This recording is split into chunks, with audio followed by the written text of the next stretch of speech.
Hi there, and welcome to another episode here on the FM Tactics Show. Yes, this is the show where we use your tactics with Gloucester City to see what we can do in getting them to lift the title. It's a two-way street. You submit the tactics. Sometimes I use them as they are. Sometimes we mod them. We tweak them. This happens in real life, right?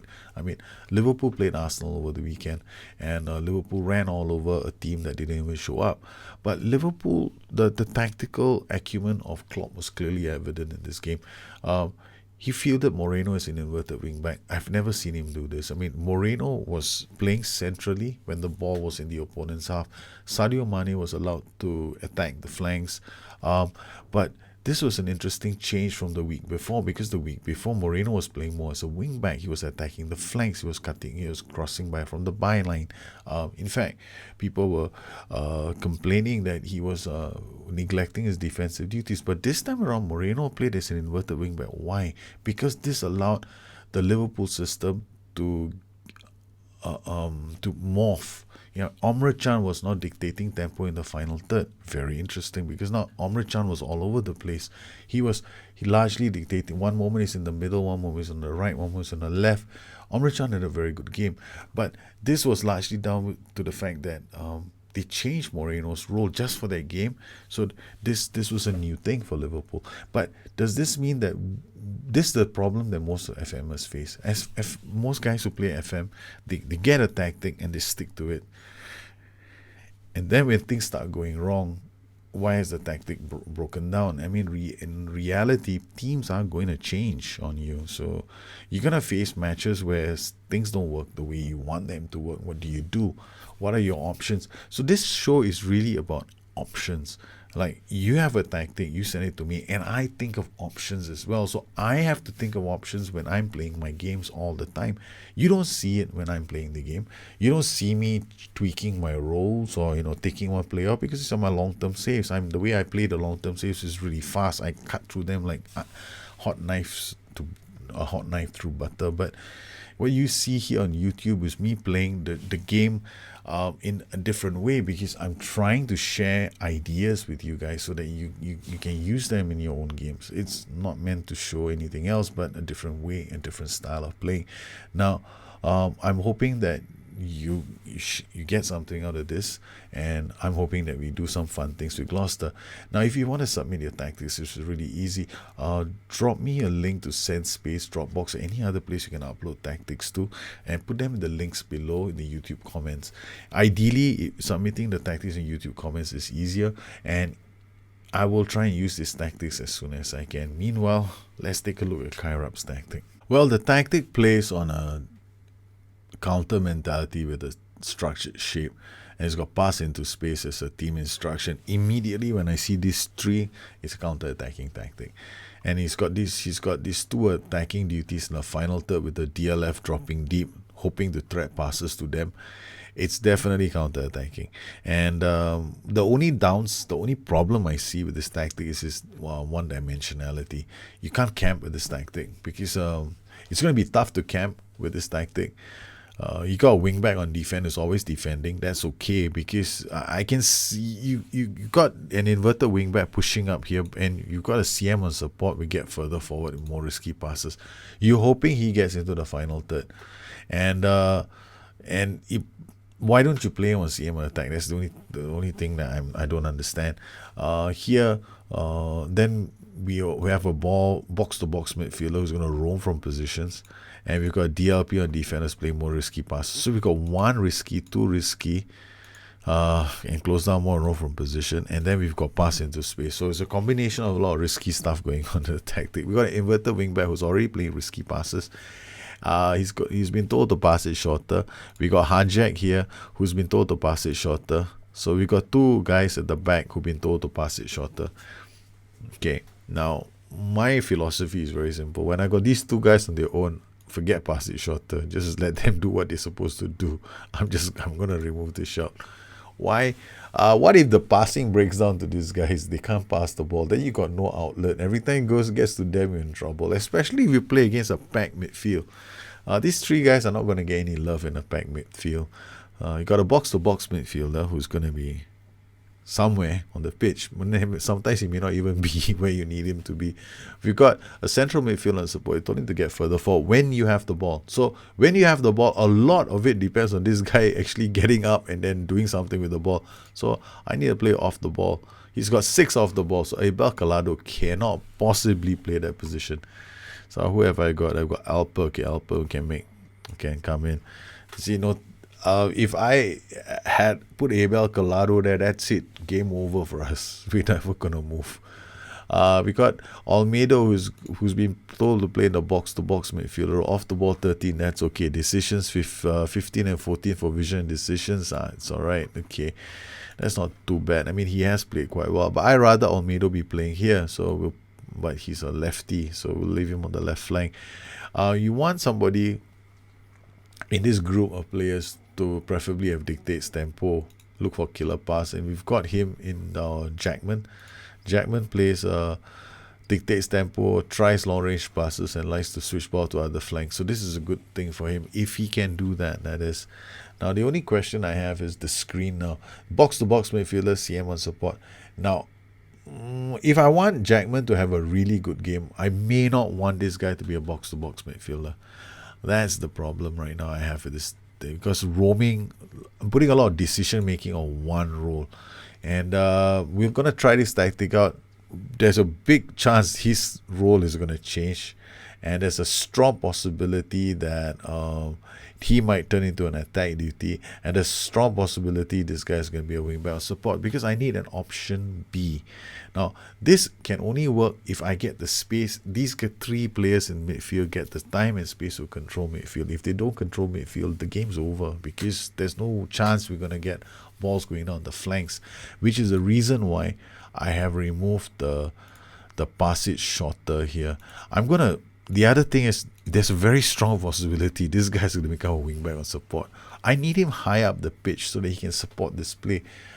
We got inverted wingback coming here. He'll support this wing on attack, but there's nobody supporting the IF on attack. As in, when this player gets the ball, he's really going to be alone. He has no friends. So let's just do it now.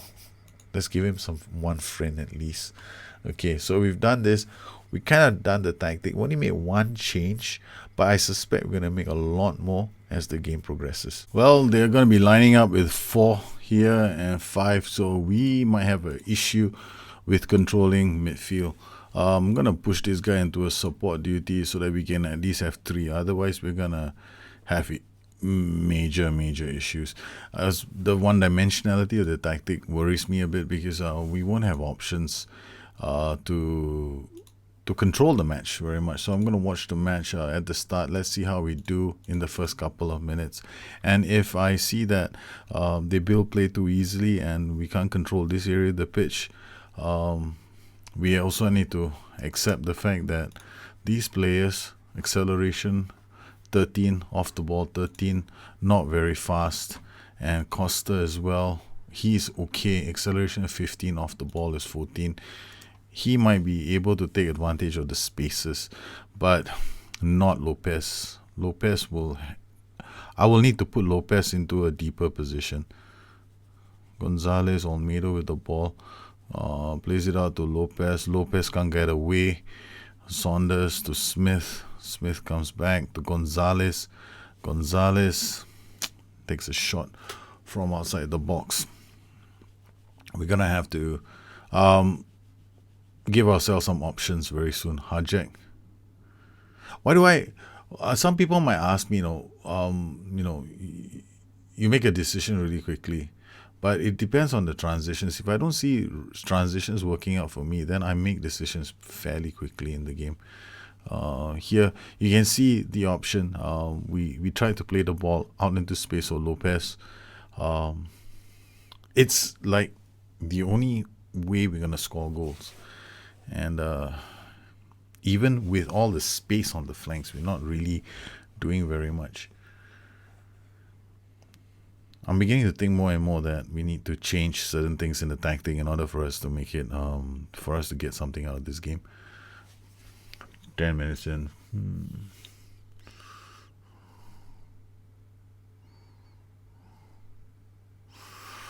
And we're picking yellow cards everywhere. Okay.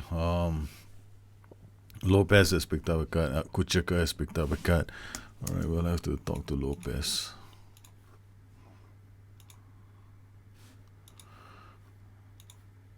Remove the closer much more as well from him.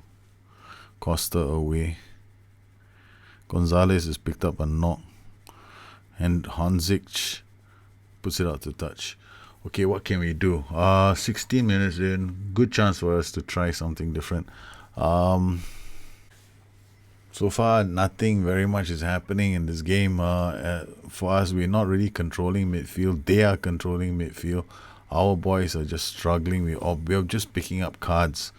And the match will swing in their favor very soon. So I'll have to make a few changes. So we're going to turn this guy into support. He can close down much more. We're going to tell him to dribble less, shoot less often. And we're going to tell this fella to play as a CM on attack. We're going to try and... Okay, we're going to... this is really tough because my players are on the wrong side of the pitch for anything to happen. Okay, we're going to tell him to play on support duty. Hopefully we can hold on to the ball here and flood this area of the pitch. We're going to also go on flexible, get more players involved, go control. We're not going to pass into space. Instead, we're going to work ball into box. Hopefully, we can control the pitch. Helper Kucheka now has got a yellow card and a red. No, he's not. It's only a yellow card. So both my central midfielders have got yellow cards. Costa to Zé Gomez. Zé Gomez. They play it out. Hanzic. 27 minutes in. Saunders to Gonzalez. Gonzalez comes close. We're going to have to take off Kucheka, put on Collado.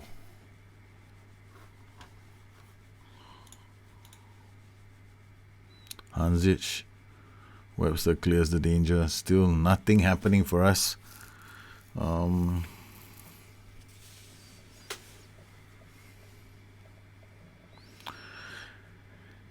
Because at the moment this tactic only plays one way. If I don't get a chance to play those balls behind the defensive lines, we're gonna have issues. And they have a strong midfield of basically 4 players in midfield, and they are overpowering our 3, including the inverted wing backs over there.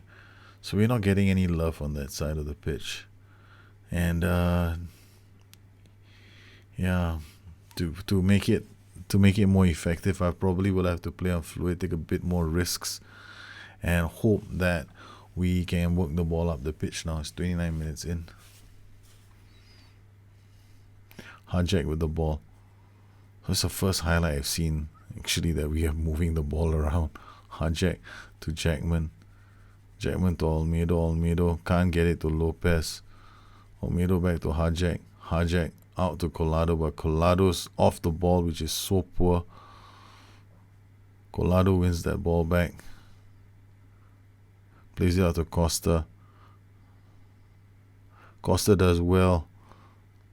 And gets it to Collado. Collado inside the box shoots. Okay.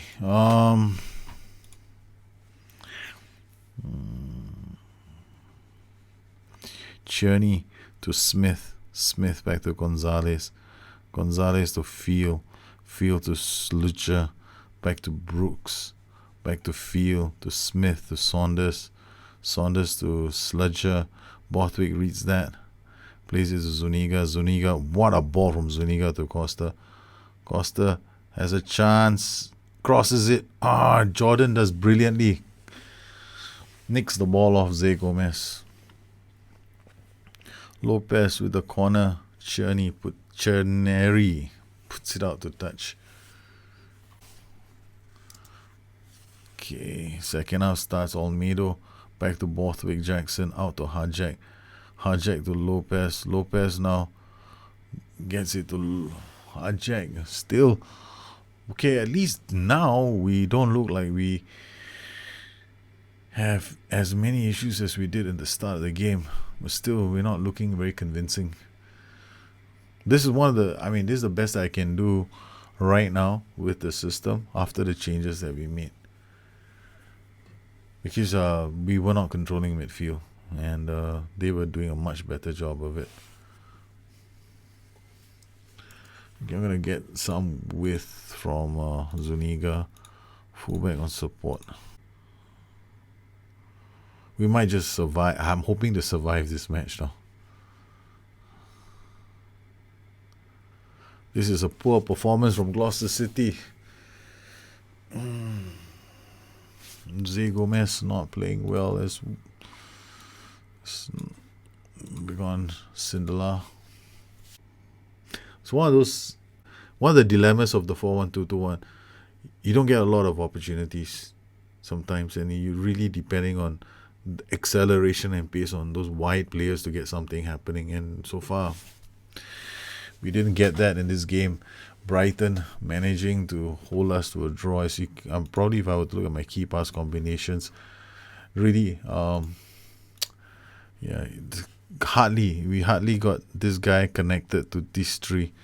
But the whole system broke down. There was no service for Zé Gomez in this game. Brighton, they played pretty well. Broke us. Look, this is what they did with these three guys. They broke us up, and we couldn't really get ourselves going. The downside of playing with that system. And while we have maintained an unbeaten record, we have struggled against them. Well, this 4-3-3 is endemic. I see a lot of tactics like this. Tactics that they may look solid on paper. Like this was played out so that this guy drops deep, these two guys attack the space, pass into space was used. You've got solid players all over the pitch. We got one roaming player here. Yeah, okay, fine. Logically, it does make sense, doesn't it? But the one-dimensionality of the tactic concerned me from the very moment I saw it. And what's going to happen against some teams that may park the bus in the middle of the pitch, like this team, that is, you're going to find that you're not getting the chance to draw them out and hit them on the break, because not only do they have the large number of players defending, they also are trying their best to keep control of the center of the park. So what's the use of having a tactic that can hit on the break when you can't even control the middle of the park? You need to create a tactic that's got a balance of both. A tactic that can hit on the break, a tactic that control play. Generally, you want a bit of both if you want to overachieve in the game. Otherwise, hitting on the break may get you somewhere with the average team playing against top dogs. But once you start getting better players in, you'll struggle. And I find that a lot of people have the same issue when they're playing the 4-3-3. Quite a number of people I know have this issue. So what do? You within that one tactic, you create two options, and that's going to be the objective of our next show. We're going to address one problem. Notice how Brighton was able to control the middle, and we couldn't even get our striker into the game. So that's going to be what we're going to do in our next game. And we're playing West Brom in the next game. They're 10th on the table, so that should be an interesting fight. If you have any questions, to find me on addicted2fm.com, my website, and tweet at Bustthenet, the Twitter handle. I keep doing this every week. I don't know why. Okay. Once again, thanks to all my patrons for their continued support of this channel. Yes, if you support the channel, I will give you a book, a complimentary book. And I hope that it helps. And of course, if you join our channel, get involved in all kinds of discussions, and we try to help each other out on the channel too. So you guys take care. I'll catch up with you soon. Bye-bye.